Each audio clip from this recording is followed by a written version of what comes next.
Bonjour tout le monde et bienvenue dans ce cours qui est notre premier cours pour cette nouvelle année 2019. Et par l'occasion, je vous souhaite une très très bonne année, pleine de réussite, parce que je sais que pour vous, la réussite est le plus important dans cette année-là. L'année, bien sûr, où vous allez dans quelques mois passer votre examen régional. Donc, le cours d'aujourd'hui, bien sûr, petit récap. Nous avons commencé l'explication du programme de la première année du bac, qui contient les trois romans, La boîte à merveilles, Antigone et le dernier jour d'un condamné. Euh, Vous avez aussi des cours de langue, les figures de style, les genres littéraires, les registres, tonalité, la rédaction écrite, les types de textes, le discours rapporté et la nomélisation. Et bien sûr, nous avons commencé par le premier roman étudié dans cette année, qui est toujours La boîte à merveilles. Nous avons expliqué dans un premier temps la biographie d'Ahmed Sfrewi, l'autobiographie et la littérature maghrébine d'expression française. Bien sûr, pour ceux qui nous rejoignent pour la première fois, je dis que sur notre chaîne, normalement, il y a deux genres d'activités sur notre chaîne. Bien sûr, il y a les vidéos qui ont été déposées l'année dernière et l'année précédente, qui contient des explications d'Erija, et bien sûr les cours que nous avons commencé vers la fin de cette année, et bien sûr que nous allons continuer pendant cette année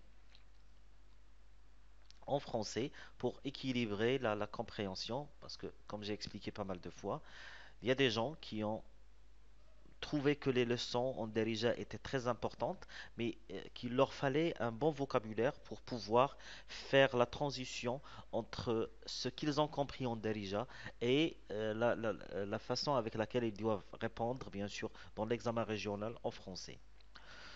Notre cours d'aujourd'hui est un cours très important. Pourquoi il est très important? Parce que normalement, c'est une action, trois résultats. Voilà, c'est quand je dis une action, trois résultats, je parle bien sûr de euh, le schéma narratif est présent dans les trois œuvres. L'importance du schéma narratif, pour être clair, quand vous allez avoir la question, vous n'allez jamais avoir déjà une question directe par rapport au schéma narratif. Je vous explique comment. Ça veut dire dans l'examen régional, vous n'allez pas trouver une question qui vous dit, par exemple, expliquez-moi le schéma narratif de tel ou tel roman, ou bien quel est le schéma narratif de la boîte à merveilles, d'Antigone ou bien du condamné à mort. Non, vous n'aurez jamais cette question. Alors, quelle est l'importance du schéma narratif? Donc, c'est ainsi que nous allons bien sûr expliquer ce cours-là. Parce que dans un premier temps, nous allons expliquer c'est quoi le schéma narratif. De deux, nous allons expliquer pourquoi on a besoin de ces schémas narratifs. D'accord? Quel est le plus que nous avons euh, en étudiant le schéma narratif? Ça veut dire, ça va nous servir à quoi? Très simplement, ça va nous servir à quoi? Et je vous le dis directement dès maintenant, ça va vous servir à pouvoir, quand vous avez un extrait dans l'examen, il vous donnera la possibilité de savoir où cet extrait existe. Et bien évidemment, c'est ainsi que vous aurez la possibilité de comprendre ou bien de répondre à la question relative à la situation des passages qui est toujours présente dans tous les examens précédents, bien sûr les examens régionaux. Il y a toujours cette question, quelle est la situation de cet extrait ou bien de ce passage? Si vous voyez, dans les trois œuvres, on a toujours cette question-là. D'accord? Ça veut dire que grâce au schéma narratif, nous allons dans un premier temps pouvoir gagner le un point et demi ou bien les 2 points relatifs à la question qui est euh, citée ou bien donner la situation du passage étudié ou bien de l'extrait étudié. Ça veut dire, si nous n'avons pas en tête le schéma narratif de chaque roman, ça veut dire si nous ne le maîtrisons pas, il nous serait très difficile de répondre aux questions relatives surtout à la compréhension de l'extrait. Donc, pas la peine d'attendre plus pour expliquer cela. Donc, c'est l'importance du schéma narratif. C'est comme ça. C'est ainsi que le schéma narratif est très important et qu'il faut le comprendre et qu'il faut le maîtriser. C'est pas une chose que vous allez bien sûr apprendre par cœur. Il faut juste le comprendre, comprendre c'est quoi le schéma narratif et pouvoir instaurer les événements étudiés dans chaque œuvre par rapport aux éléments qui constituent ce qu'on appelle le schéma narratif. Déjà, quand on dit schéma, c'est une sorte de dessin explicatif. Narratif, c'est lié à la narration, d'accord? La narration, c'est le fait de narrer les événements ou bien raconter les événements, d'accord? C'est pour ça qu'on appelle un narrateur. C'est la personne qui raconte les événements. Quand on dit un schéma narratif, c'est le dessin explicatif du process de la narration qui va suivre. Ça veut dire, quand le narrateur commence à nous raconter les histoires, il ne le fait pas euh, par hasard, non.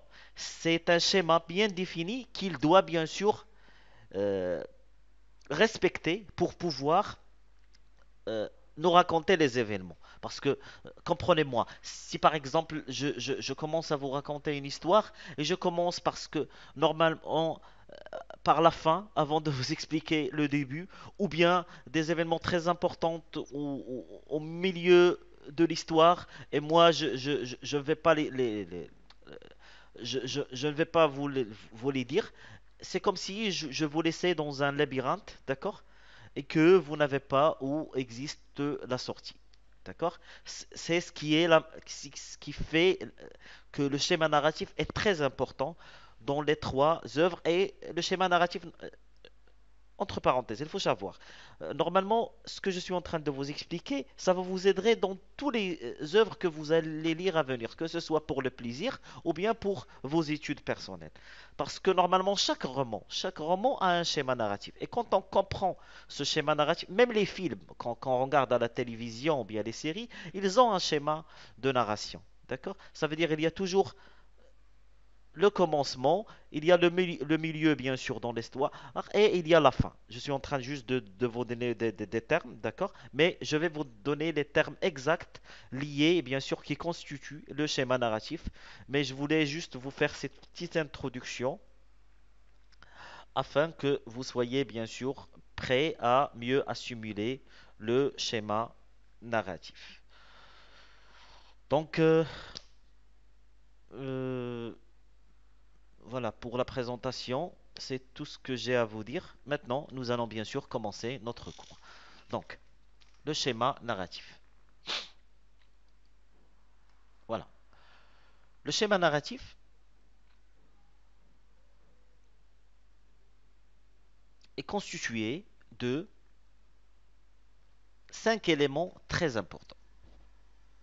Ces éléments sont la situation initiale, l'élément déclencheur, ou bien, comme vous l'appelez, élément perturbateur, le dénouement, les péripéties et la situation finale. Donc, ces éléments nous servent bien sûr à, à comprendre le déroulement du récit et bien sûr les actions qui se déroulent mais logiquement. Voilà, si j'utilise le terme logique, c'est afin que vous compreniez, afin que vous ayez la certitude que le schéma narratif a pour rôle de vous donner une logique. D'accord? Une logique qui vous permette de comprendre la successivité des événements. Ça veut dire les événements sont successifs, un événement qui suit l'autre, mais normalement mais qui respecte une logique. Ce n'est pas un hasard, ça veut dire je ne pourrai jamais avoir une situation initiale après un dénouement, ou bien un élément déclencheur, ou bien après des péripéties, ou bien la situation finale. C'est comme si je vous disais que on peut commencer par la situation finale et terminer par une situation initiale. Déjà, la nomination de ces éléments euh, s'explique d'elle-même.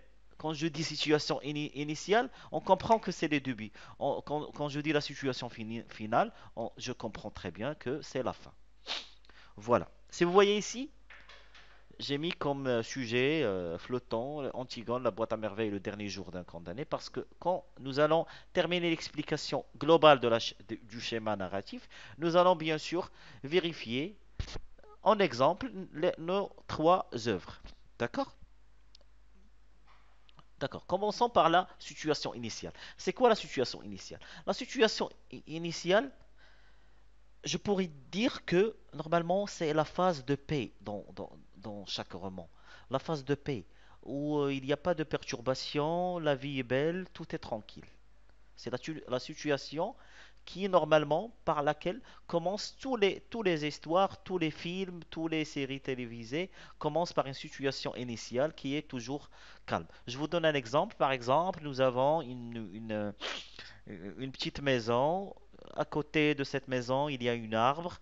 Dans la maison, on voit une femme qui est en train de faire de la cuisine. Euh, il a une fenêtre qui va directement sur son jardin où il y a un arbre, d'accord? À côté de cet arbre-là, il y a un petit garçon et une petite fille qui sont en train de jouer, d'accord? Calmement. Et par exemple, à midi, le père va venir, ils vont prendre le déjeuner tous ensemble. C'est ainsi de suite. C'est les situations qui sont normales, d'accord? La vie normale, le calme, la paix. D'accord? C'est la situation initiale. Et normalement, toutes les histoires commencent par une situation initiale.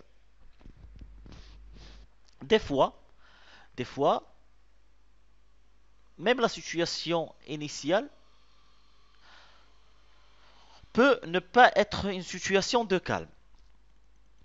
Ce qui veut dire que des fois, si je vous dis par exemple qu'il y a des enfants qui sont malheureusement nés dans la guerre, d'accord? On pourrait comprendre que leur situation initiale est la guerre. Je vous explique une chose. Normalement, la situation initiale ne change pas. Si on dit que la situation initiale est toujours une situation de paix, c'est qu'il est toujours une situation de paix. Ça veut dire, pour l'enfant qui est né dans un pays où il y a la guerre, donc dès sa naissance,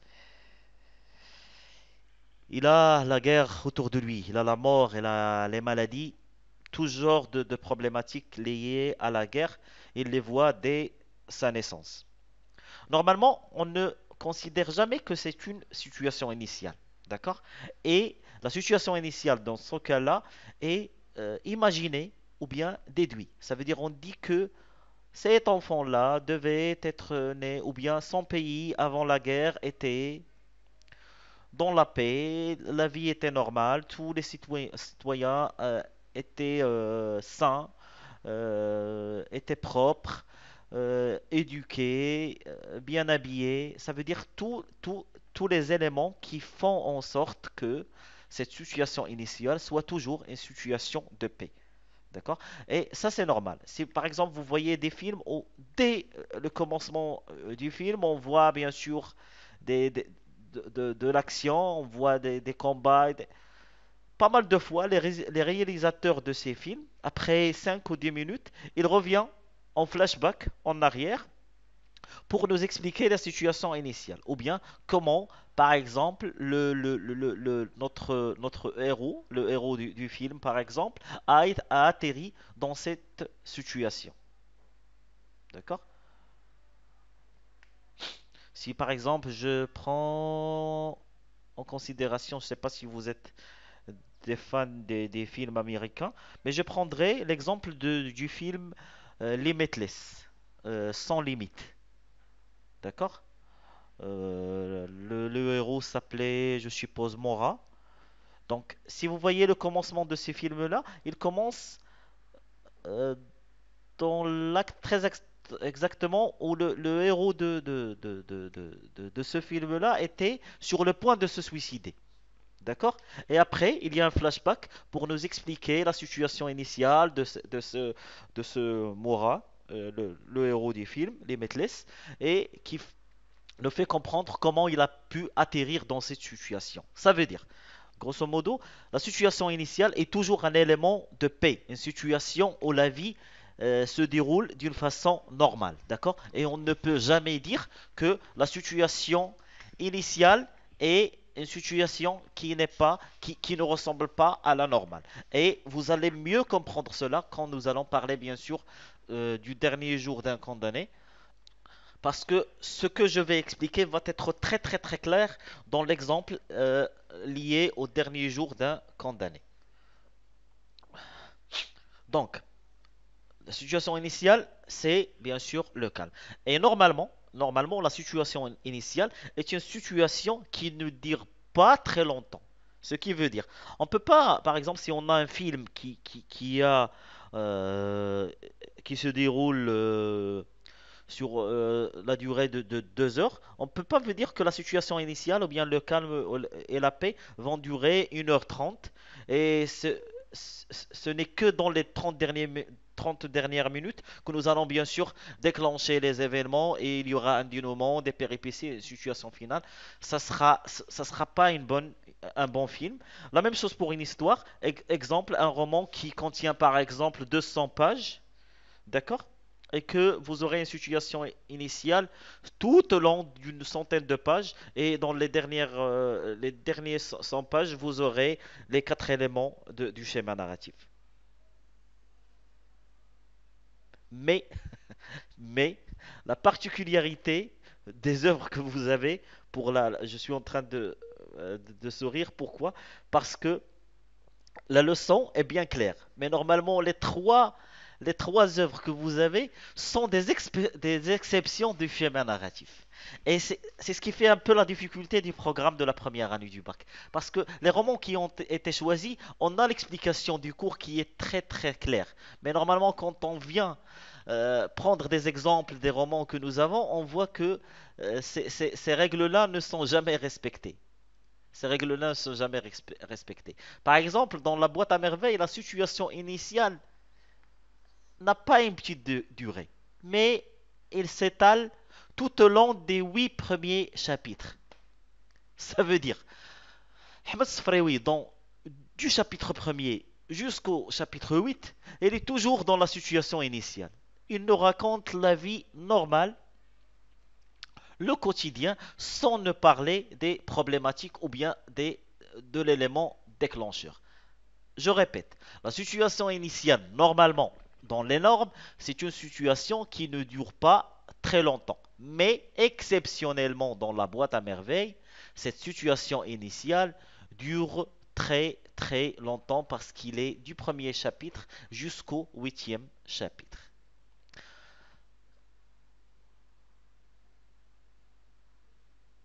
C'est la particularité.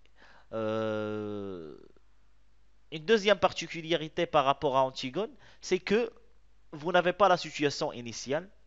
Pourquoi? Parce qu'il n'est pas caché. Non, parce que comme je vous ai expliqué dans le cours global, juste la vidéo avant celle-là, si vous vous rappelez,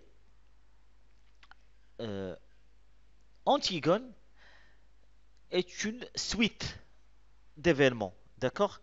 Depuis bien avant Oedipe, d'accord? Ça veut dire il y a, je suppose à peu près, il fait partie d'une longue histoire et Antigone est la dernière histoire de toutes ces histoires-là racontées par, comme je vous ai dit, Sophocle.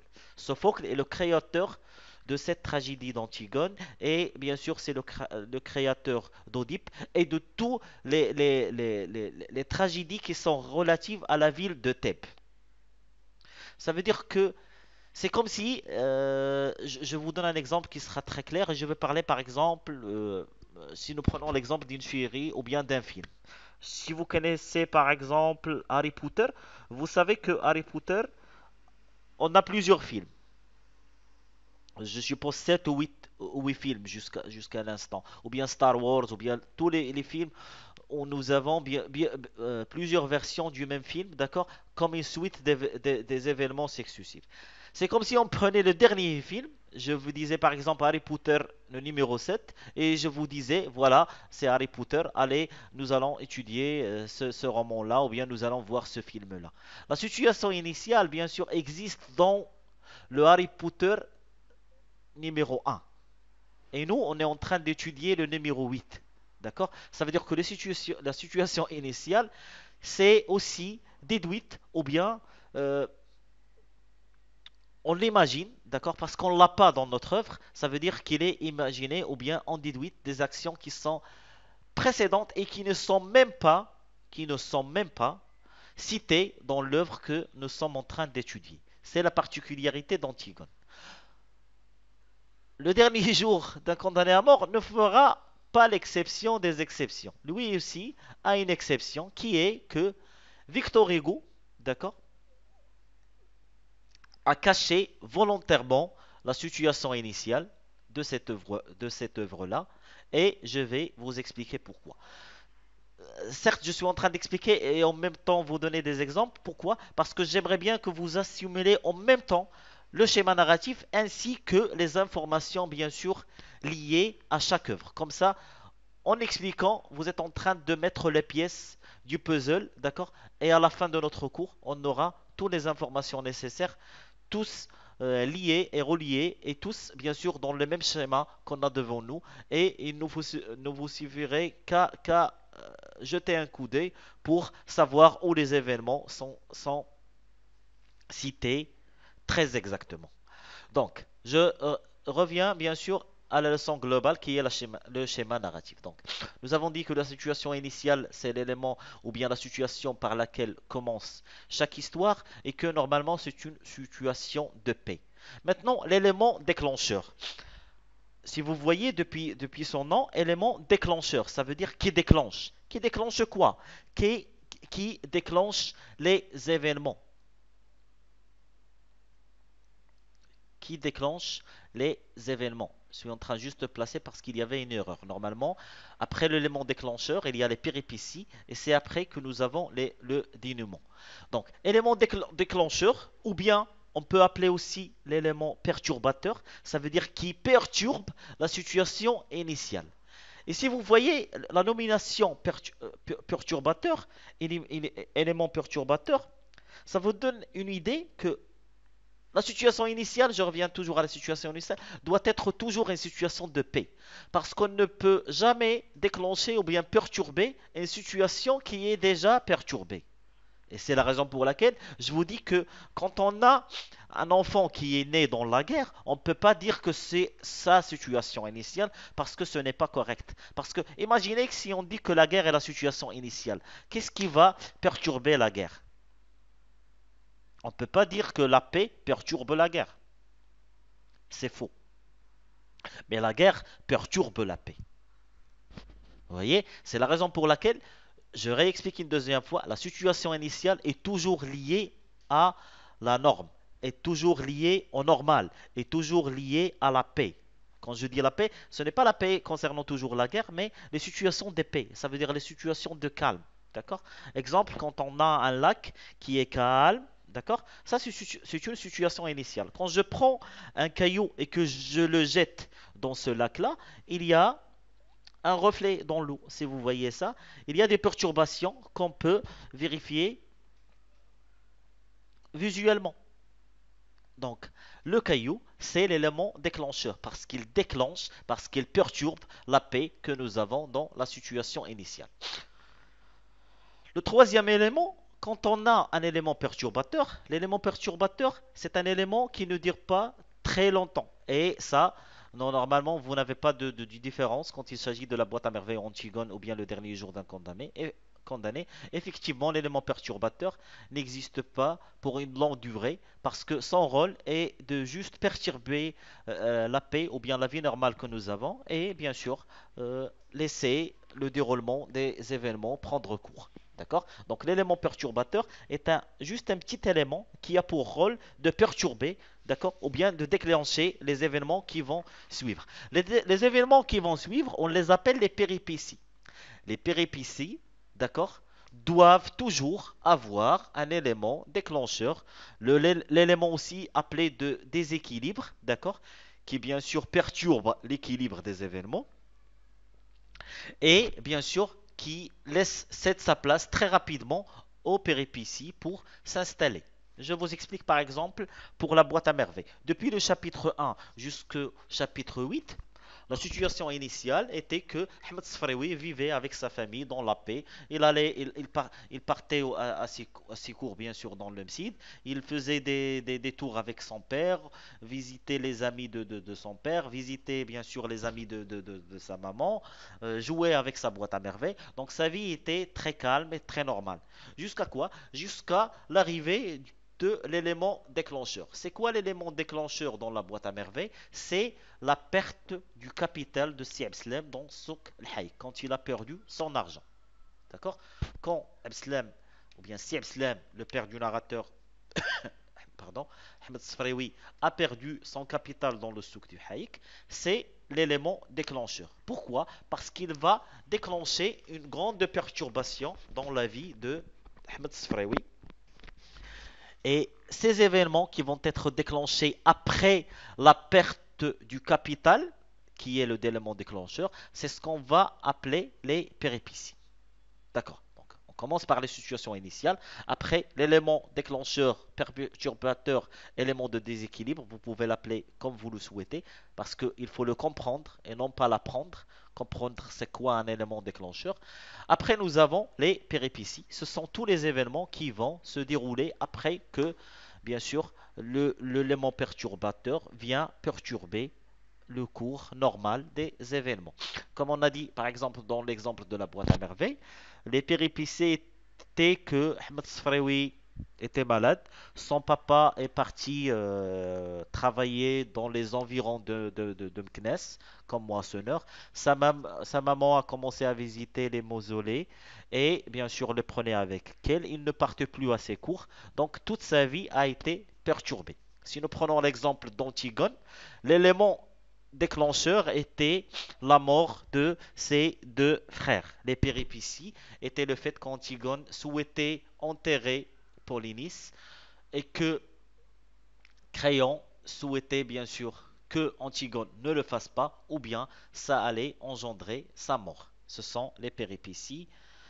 Pour le dernier jour d'un condamné, comme je vous ai expliqué, la situation initiale a été cachée volontairement par Victor Hugo et bien sûr dans l'explication du condamné à mort parce que c'est un point très important, nous allons bien sûr dire pourquoi, a été caché. Donc l'élément déclencheur était l'emprisonnement du condamné à mort. Les péripéties, c'est que ce condamné à mort allait bien sûr essayer de... Déjà, les péripéties, c'est que ce condamné à mort vivait dans la prison, bicêtre après la conciergerie, rencontrait des gens, la Frioche par exemple, d'autres prisonniers. Le fait qu'il a commencé à rédiger, c'est une sorte de biographie, d'accord? Qu'il a commencé à écrire sa propre vie, une sorte d'autobiographie, disons, quand on parle du condamné à mort. Mais pour le roman globalement, c'est une biographie parce que Victor Hugo, bien sûr, n'est pas le condamné à mort, donc on ne peut pas dire que c'est une autobiographie. Mais dans les événements, quand notre prisonnier a commencé à rédiger son journal, on peut dire dans cette phase-là que c'est une sorte de biographie.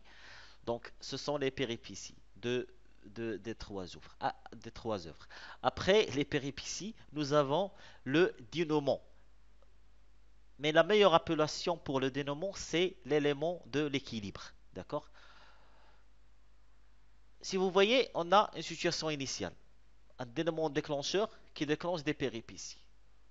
Pour revenir à la situation finale, on a besoin d'un élément, d'accord, qui fait le même rôle de l'élément déclencheur, mais dans le sens inversé. Ce qui veut dire, si l'élément perturbateur a pour rôle de perturber les événements, le dénouement a pour rôle de rétablir la paix et rétablir le calme, bien sûr, qu'on a dans les événements. Des fois, le dénouement, comment dire, réussit dans cette tâche et des fois, il ne réussit pas. Mais ça ne veut pas dire que nous n'aurons pas la possibilité de le retrouver. Non, on le retrouve toujours, sauf pour quelques exceptions.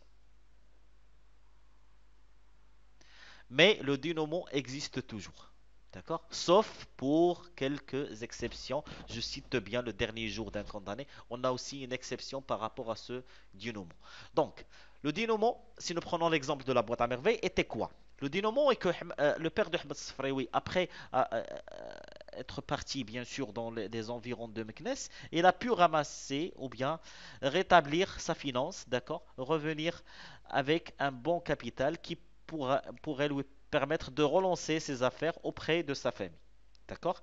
Une deuxième situation, c'est qu'il y avait un monsieur qui avait quitté sa femme dans la boîte à merveille. Ce dernier aussi allait retourner, bien sûr, auprès de sa femme, qui est l'ami intime de Lella, euh, Lella Zoubida, je suppose, la maman de Ahmed Sfraoui. Donc, c'était une amie intime de la mère de Ahmed Sfraoui. Et c'est la raison pour laquelle on appelle ces deux actions le dénouement parce que ils vont contribuer, ces deux événements, à rétablir la paix dans laquelle vivait auparavant notre Ahmed Sfraoui. Ça veut dire, c'est le dénouement qui va nous préparer à la situation finale. Et dans la boîte à merveille, le dénouement est le retour de Seb Slam et le retour de Moulay Al-Arbi auprès de sa femme Lella Aïcha, d'accord, pour nous présenter la situation finale et que toutes les familles sont réunies et que notre Ahmed Sfraoui, comme le début avec sa boîte à merveille, la situation finale nous permettra de retrouver Ahmed Sfraoui une deuxième fois avec sa boîte à merveille et ses jouets. Une petite remarque si vous permettez. Il y a des personnes qui disent que la situation initiale est égale à la situation finale. Non, il n'est pas égal, il est à peu près égal. Pour les mathématiciens, vous savez qu'il y a un signe qui fait la différence entre égal et à peu près égal. D'accord? Donc, la situation est à peu près égale à la situation finale, mais il n'est pas égal à la situation finale. Pourquoi? Si nous prenons l'exemple de la boîte à merveille, on va dire que la situation initiale, l'enfant est en train de jouer avec sa boîte à merveille. La situation finale, Ahmed Sfraoui retourne pour jouer avec sa boîte à merveille. Alors, des personnes vont me dire, voilà, la situation initiale est la même que la situation finale. Je dis que non. Pourquoi? Parce qu'il y avait des événements qui se sont déroulés entre ces deux situations. D'accord? Et si nous prenons l'exemple que rien n'a changé, il faut savoir que au moins le temps change.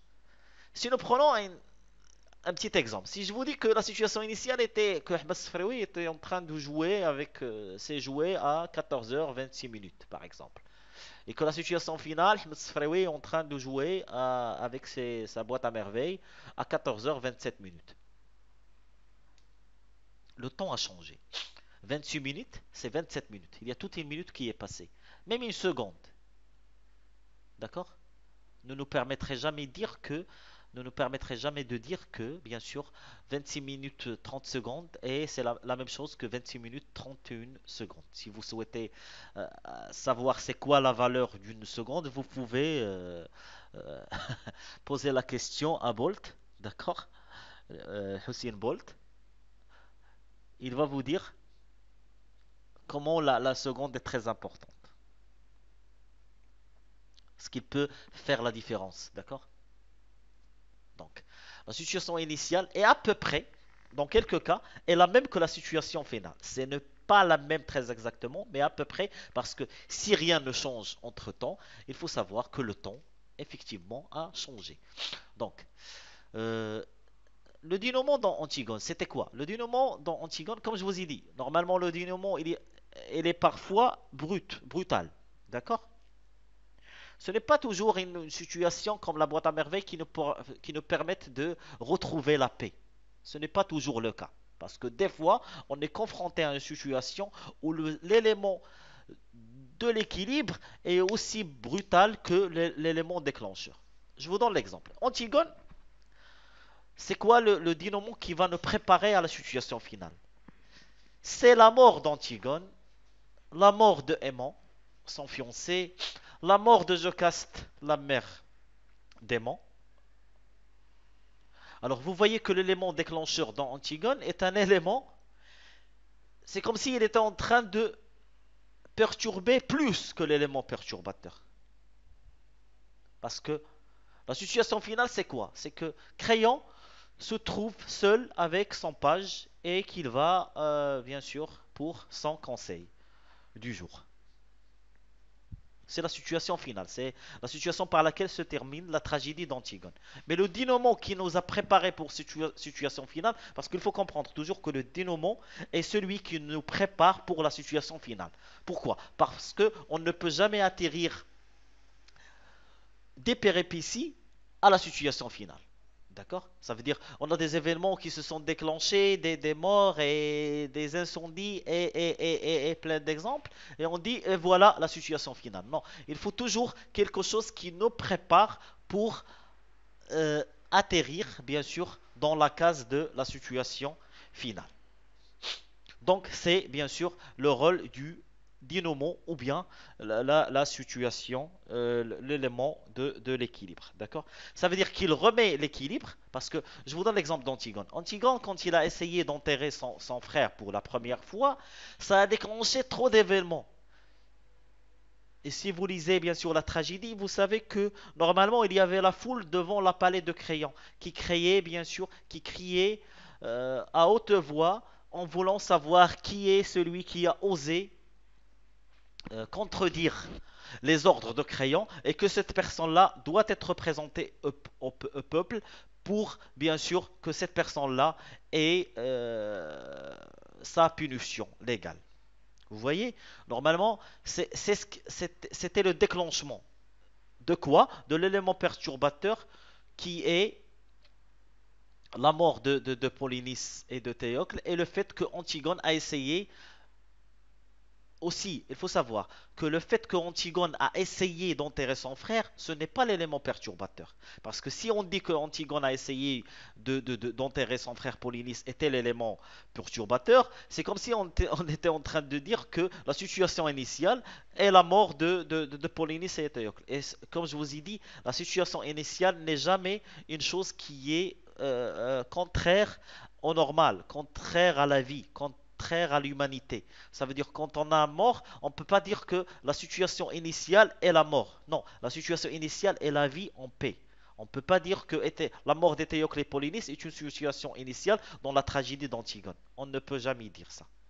La situation initiale, et comme je vous ai dit, a été bien avant le commencement de la tragédie d'Antigone. D'accord? On l'a même pas dans la tragédie d'Antigone.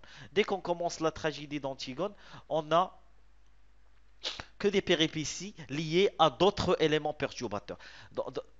Je vous explique. Dans Antigone, c'est comme s'il y avait plein d'éléments perturbateurs, l'une suit l'autre, d'accord, qui déclenchent des péripéties. On a un dénouement et puis on repart. Mais comme je vous ai dit, le dénouement peut toujours faire le rôle de l'élément perturbateur s'il n'est pas suivi par la situation finale. D'accord? Mais Antigone était le dernier des œuvres de Sophocle, le créateur de la tragédie d'Antigone et de toutes les tragédies liées à la ville de Thèbes, depuis bien sûr Léos qui est le père d'Oedipe. Donc c'était le créateur. Mais il a terminé par Antigone. C'est pour ça que le dénouement était bel et bien présent comme dénouement ou bien comme élément d'équilibre dans Antigone et n'était pas présent dans Oedipe ou bien dans les autres œuvres de Sophocle. C'est pour ça que le dénouement, bien sûr, on a bien dit que le dénouement dans la tragédie d'Antigone était bel et bien le fait que Créon a ordonné la mort d'Antigone. Après, c'était le suicide de Aimon. Et bien sûr, ainsi, la mort de sa maman, euh, Eurydice. Voilà, Eurydice, la femme de Créon et la mère de Aimon. Et la situation finale était bel et bien que Créon a repris sa vie normale comme étant le roi de la ville de Thèbes. Voilà, ça c'est concernant Antigone. Pour le dernier jour d'un condamné, il n'y a pas de dénouement. Oui, c'est une surprise. Mais dans le dernier jour d'un condamné, il n'y a pas de situation initiale et c'est caché volontairement. Il y a un élément déclencheur, d'accord, qui est l'emprisonnement du condamné à mort ou bien le crime commis par le condamné à mort qui va engendrer son emprisonnement. Il y a les péripéties, mais nous n'avons pas de dénouement. Et si nous n'avons pas de dénouement, c'est normal que nous n'ayons pas une situation finale. Parce que le dénouement est un élément très important pour avoir une situation finale. Et comme je vous ai expliqué, on ne peut jamais passer des péripéties directement à la situation finale. Ce n'est pas possible de faire ça. Ça veut dire ce n'est jamais possible de passer des péripéties directement à la situation finale. Il faut toujours que l'on passe, bien sûr, par le dénouement avant d'atterrir ou bien de conclure avec la situation finale. Le dernier jour d'un condamné, pourquoi il a cette particularité? Parce que, comme je vous ai dit, c'est un roman à thèse. Et la thèse qui était très importante dans le roman de Victor Hugo n'était pas le condamné à mort ou bien sa mort, n'était pas le fait que sa fille, sa femme et sa mère vont être seules après lui, que sa fille allait peut-être subir les conséquences d'avoir un père criminel. Ce n'était pas l'important pour Victor Hugo, mais l'important pour Victor Hugo, c'était l'abolition de la peine de mort, c'était la thèse, bien sûr, du roman Le dernier jour d'un condamné. C'est la raison pour laquelle il a caché volontairement la situation initiale, parce qu'il ne voulait pas que le lecteur se préoccupe par la vie du condamné avant qu'il soit condamné. Donc c'est comme s'il s'en foutait, d'accord? Parce que ce n'était pour Victor Hugo, ce n'était pas très important. D'accord? Il fallait juste qu'on ait la conclusion que c'était une bonne personne jusqu'à l'âge de 40 ans, était une personne éduquée, qui vivait avec sa fille, sa femme et sa mère, qui avait une vie normale et très calme. Ce n'était pas très important. On pouvait bien sûr imaginer cela, mais ce n'était pas cité dans l'œuvre. Et pour Victor Hugo, ce n'était pas son but en écrivant le dernier jour d'un condamné. Donc s'il n'a pas une situation initiale, c'est pour cette raison-là. Pourquoi il n'a pas un dénouement ni situation finale? Parce que il voulait que sa thèse dure dans le temps. Parce que si il avait par exemple dans le dénouement le condamné à mort a pu acquérir la grâce royale, ça allait euh, comment dire éteindre la flamme du lecteur. D'accord?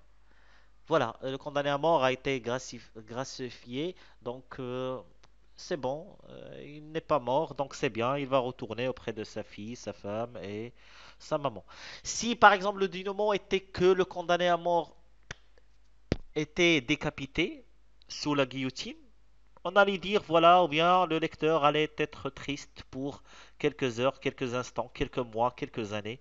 Et on va dire que c'est le cours de la vie et peut-être que sa fille a grandi, qu'il a pu changer la cour de son histoire et que bien sûr les événements se sont enfin déroulés en sa faveur ou bien contre sa volonté. Donc ça dépendait. Et bien sûr, ça allait être un jour, bien sûr, cette thèse allait être enterrée.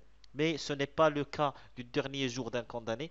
Et si vous voyez, c'est la raison pour laquelle, même de nos jours, à peu près, si on dit 1829, c'est à peu près 190 ans après l'écriture de bien l'apparition de cette œuvre-là. Et on est toujours en train comment dire, de débattre de cette situation. Il y a des gens qui sont contre l'abolition, des gens qui sont pour l'abolition de la peine de mort. Vous voyez, il y a toujours les gens discutent toujours de ce sujet. Même vous, chers étudiants de la première année du bac, si vous avez des discussions par rapport à la peine de mort, d'accord? Dans la plupart du temps, il y a des gens qui disent, voilà, nous, en tant que musulmans, nous savons que euh, quand on tue une personne, normalement, c'était normal que la personne qui a commis le crime doit être aussi tuée. Ce sont nos pensées en tant que musulmans, ou bien c'est notre loi divine. D'autres gens qui vont parler sous autre aspect, d'accord, qui vont essayer de négocier la chose d'un autre point de vue. Et il y a toujours, bien sûr, des débats, il y a toujours des discussions. Et c'est la volonté, c'était la volonté réelle de Victor Hugo en écrivant le dernier jour d'un condamné. Il ne voulait pas que ce sujet-là soit un sujet juste de, comment dire, juste un simple sujet, d'accord, qui allaient bien sûr vivre pour 10 ans, 20 ans, 50 ans, au maximum une centaine d'années, et puis bien sûr pourrir et mourir. Non, ce n'est pas le cas. Il voulait que sa thèse soit immortelle, d'accord, soit immortelle jusqu'à la fin de l'humanité. Il voulut toujours que ce point-là, d'accord, concernant le dernier jour d'un condamné, concernant bien sûr la peine de mort, soit bien sûr présent dans nos pensées, dans nos façons de réfléchir ou bien d'agir quand on est bien sûr devant la peine de mort, devant cette situation. Et je ne sais pas si vous avez, parce que normalement c'est pour votre propre culture, si vous vérifiez les autres pays, par exemple la France ou bien les États-Unis, il y a pas mal de façons pour bien sûr discuter de la peine de mort et plusieurs façons de voir les choses, d'accord? Plusieurs points de vue. Et, et si vous voyez bien sûr le point commun de toutes ces réflexions, vous voyez que Victor Hugo est pour quelque chose et qu'il est présent dans ces discussions parce que normalement, son roman, il faut savoir une chose, le dernier jour d'un condamné à mort, ça n'a jamais été un roman destiné qu'aux Français. D'accord? Si nous avons bien sûr expliqué que la boîte à merveilles était un roman marocain, mais qui n'était pas destiné aux Marocains, qui était destiné aux Français. Si nous prenons l'exemple d'Antigone, qui est une tragédie qui a été destinée à toute l'humanité, mais pas toute l'humanité était touchée par cette tragédie. Contrairement, Le dernier jour d'un condamné à mort est un roman universel. Quand on dit universel, ça veut dire que le fait qu'il soit traduit dans toutes les langues du monde, qu'il soit lu par toute la population du monde, chaque personne qui lit cette œuvre-là, automatiquement se met à la place du condamné à mort. Pourquoi? Parce que chaque personne, que je sois moi, vous ou bien l'autre, il faut savoir que chaque personne peut bien sûr répondre à des caractéristiques qui sont liées au condamné à mort. Dans un premier temps, Victor Hugo n'a jamais donné de nom concernant le condamné à mort. Il l'appelle toujours le condamné à mort. Ça veut dire on n'a pas un nom. Ça veut dire on peut mettre Jean-Jacques, qu'on peut en mettre un nom arabe, comme on peut mettre bien sûr un nom grec, français ou n'importe quel nom. D'accord? C'est c'est la première des choses. De deux, toute personne, d'accord, s'il n'est pas un papa, il est bien sûr le fils d'une femme. Il est marié à une femme, d'accord? S'il n'a pas une fille, il est marié à une femme. Il est le fils d'une femme, d'accord? Ça veut dire, chacun de nous, s'il n'a pas une fille, il a une femme. S'il n'a pas une femme, logiquement, d'accord? Et normalement, il a bien sûr une maman. D'accord? Ça veut dire on peut se mettre à la place du condamné à mort. Et ça aussi, c'était bien sûr volontaire de la part du Victor Hugo parce qu'en écrivant cette œuvre-là, il voulait que chaque personne entre nous, d'accord, essaie de se voir elle-même dans le personnage du condamné à mort. Et c'est la raison pour laquelle il n'a pas donné aussi de dénouement. Pourquoi? Parce que normalement, quand je suis en train de lire le livre du condamné à mort et que je me mets à la place du condamné à mort, si par exemple la fin était la grâce, je serais soulagé. Si c'est la mort, je serais embarrassé. Mais pour quelques instants. Parce que en fin de compte, je vais vérifier, je suis encore vivant, donc ce n'est pas moi le condamné à mort.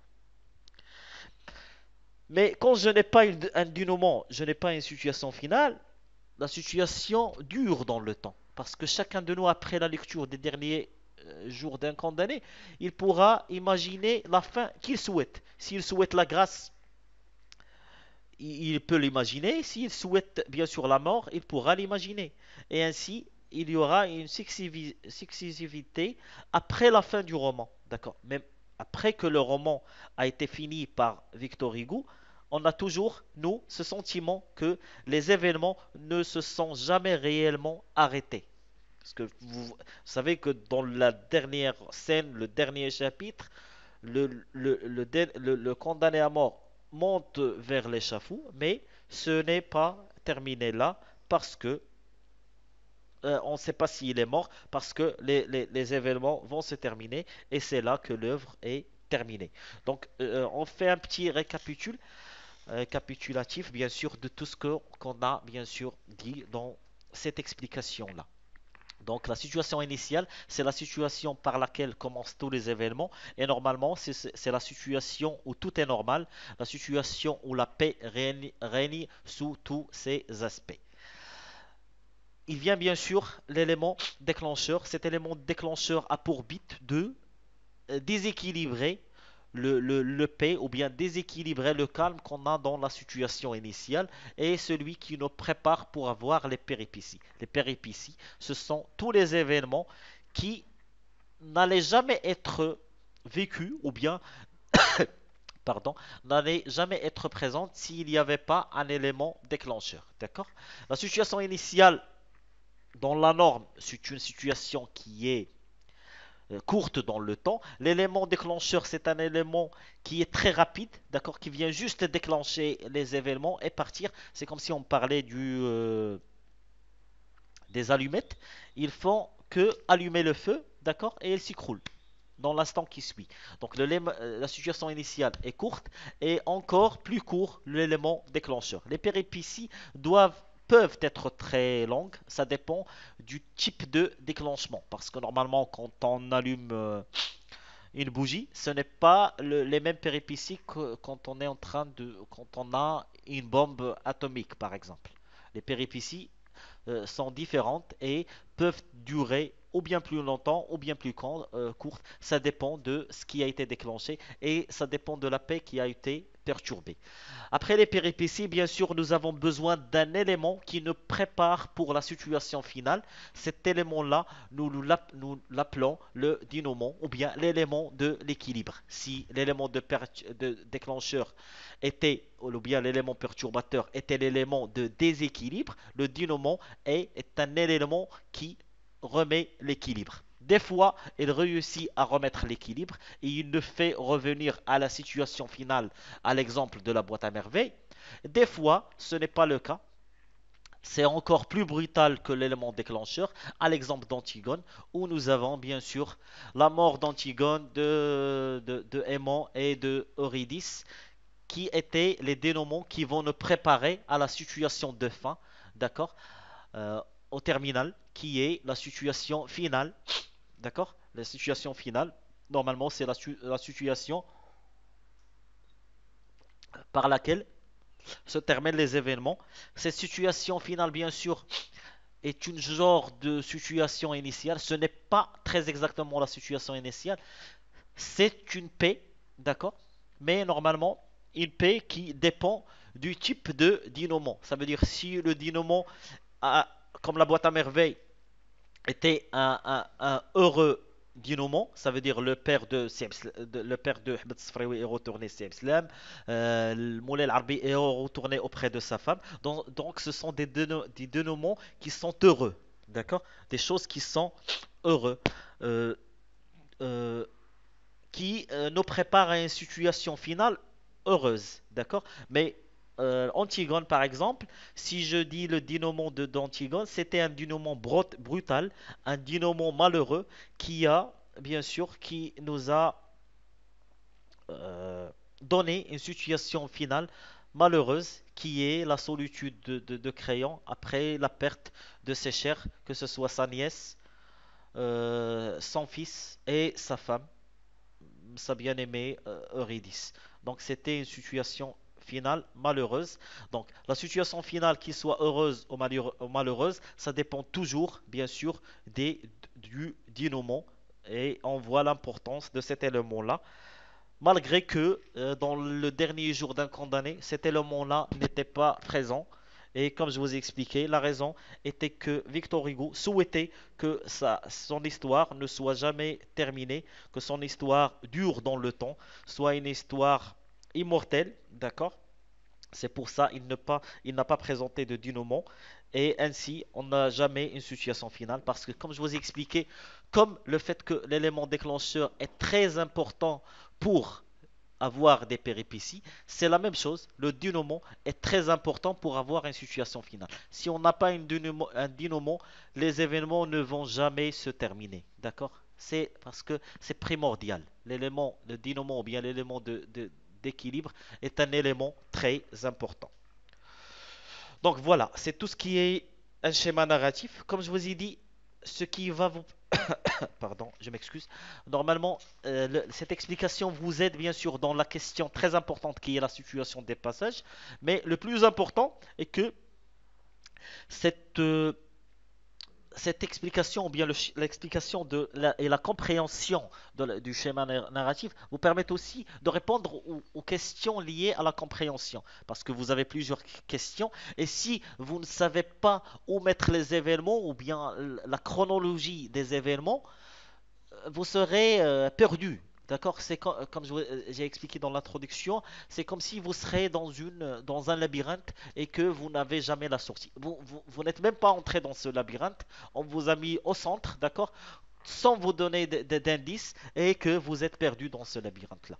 Donc le schéma narratif et ses éléments, il faut les maîtriser. Et d'accord, et maîtriser bien sûr, les maîtriser par rapport aux œuvres que vous êtes en train d'étudier pour mieux comprendre bien sûr les événements et leur déroulement et pouvoir bien sûr répondre à la question liée à la situation et répondre aux autres questions. Je peux pas préciser les autres questions, mais je pourrais vous donner par exemple si je vous dis par exemple si je vous donne un extrait par exemple je vais dire si nous prenons par exemple Antigone et que je vous dis que l'extrait étudié se retrouve après, par exemple, que Antigone était en train de parler, par exemple, avec Aimon.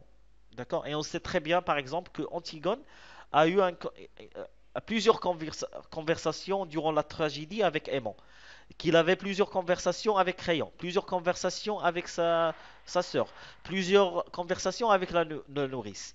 Donc, le schéma narratif peut nous aider à déterminer dans quelle phase nous sommes situés. Ça veut dire, est-ce qu'on est en train de...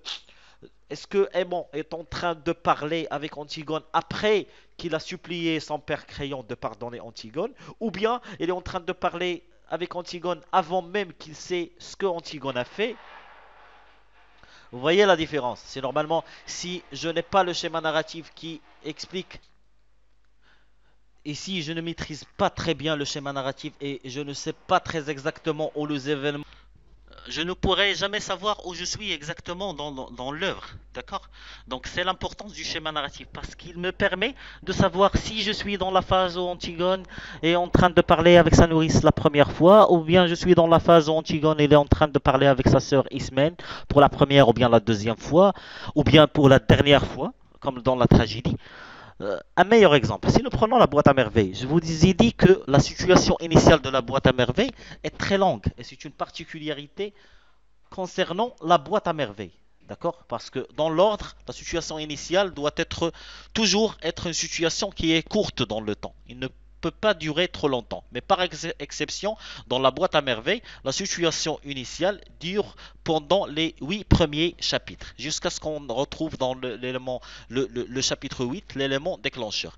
Et que les péripéties se trouvent dans le chapitre 9, 10 et 11.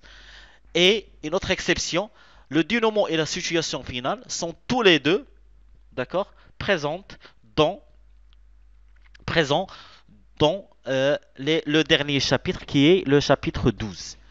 Ce qui veut dire, un très simple exemple. Je maîtrise le schéma narratif, je sais que la situation initiale d'Ahmed Sfraoui est du chapitre 1er jusqu'au chapitre 8. Donc, ce que je vais me dire quand j'ai un extrait devant les yeux de la boîte à merveilles, je vais essayer de lire, décortiquer un peu les événements. Je vois que par exemple, Ahmed Sfraoui, il part normalement en site. Je suis sûr que je suis dans les 8 premiers chapitres. Pourquoi? Parce que après l'élément perturbateur qui est la perte du capital, Ahmed Sfraoui ne partira pas au site. D'accord? Il tombera malade, il ne pourra pas partir. Et sa mère, puisque son père n'est pas dans la maison, il va euh, avoir un confort à garder son fils auprès d'elle. Vous voyez? C'est normalement très technique et très pratique. Quand je comprends le schéma narratif, je sais toujours où je suis. N'importe quel extrait que j'ai devant les yeux, je pourrais dire exactement pouvoir ou bien savoir où je suis situé exactement dans l'œuvre. Si par exemple je suis en train de lire et que je vois que Ahmed Sfraoui par exemple nous parle de sa maladie. Je sais que bien sûr on est dans le chapitre 9, 10 et 11. Si par exemple je suis en train de voir que Ahmed Sfraoui parle de la réunion de son père avec le Moulay Al-Arbi, avec Lalla Isha et sa maman, je sais très bien que je suis dans la situation finale. Il y a par exemple le dénouement, c'est que c'était Selema, la marieuse, dans la boîte à merveilles, qui est venue rendre visite à la maman de Ahmed Sfraoui et de Lalla Aïcha pour leur annoncer le divorce, bien sûr, de Moulay Al-Arbi, de sa nouvelle femme, la fille du coiffeur. Et que le serviteur de Siam Slam qui vient apporter nouvelles et provisions à la famille. Donc je sais très bien que je suis dans le dénouement, d'accord, et que je me prépare pour la situation finale, parce que normalement le dénouement, comme je vous ai expliqué, est le retour de Moulay Arbi auprès de sa femme et de Siam Slam auprès de sa famille. Donc ces deux éléments me permettent de savoir que je suis dans le chapitre 12. Ainsi de suite. C'est un peu très difficile avec le dernier jour d'un condamné parce que je n'ai pas une situation initiale et je n'ai pas une situation finale ni un dénouement, mais quand même, ça peut nous aider à faire la différence entre les éléments qui déclenchent les événements que le condamné à mort est en train de citer dans son journal, ou bien de faire la différence des péripéties qui sont citées par le créateur de ce personnage qui est Victor Hugo. Donc le schéma narratif, comme je vous ai dit dans l'introduction, le schéma narratif, ce n'est pas une question directe que vous allez retrouver dans l'examen régional, non, pas du tout, mais c'est un cours qui vous aide, d'accord, à mieux comprendre les événements, à tracer la successivité des événements que vous êtes en train d'étudier, bien sûr, dans les trois œuvres, que ce soit la boîte à merveilles, le dernier jour d'un condamné et Antigone. Sur ce, je vous remercie très important pour... je m'excuse, je suis très fatigué un peu, parce que ça fait 1 heure qu'on est en train d'expliquer ce cours-là, et vraiment c'est un cours euh, dont je suis très sûr que je vais revenir pour réexpliquer et réexpliquer, parce que c'est très important d'assimiler bien sûr ce cours-là qui est le schéma narratif. Donc je vous remercie pour bien sûr votre présence. Je vous remercie infiniment pour eu la possibilité de vous avoir pour bien sûr voir ce cours, le comprendre, d'accord, et m'accompagner durant cette séance concernée au schéma narratif. Donc sur ce, je vous dis à très bientôt et bien sûr, je vous retrouve dans les cours prochains. Merci infiniment et au revoir.